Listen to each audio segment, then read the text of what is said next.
Hi, good morning, sir. I'm Louis. I'm going to introduce you how to use our UV lamp. Okay, this is the lamp. You can push up as a flashlight. Very convenient when in the evening. Push down is UV light. If you put up like this, it will not lighting because we have the design to protect your eyes.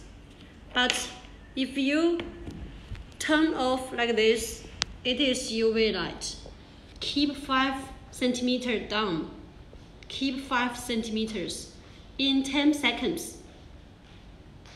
Up back like this, 10 seconds to kill over 99% bacteria. Very effective. Next, your face mask. You can irradiate any objects except your skin. Don't irradiate your skin. You can irradiate other objects, your watch.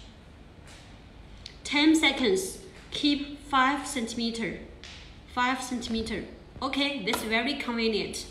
To bring your, like this, see? Deep UV chip inside, LED chip. Turn on, no light. Don't touch the LED chip inside. It will burn it, okay? Don't touch it, just use it. Again, up flashlight, down UV light, irradiant. Okay, that's it. Very easy, very smart. Portable, rechargeable, movable. You can use it in your home, in your car, or travel outside. Very helpful. I hope you have a very healthy, cleaner, and comfortable life, and go through this coronavirus in short time. God bless you. Bye-bye.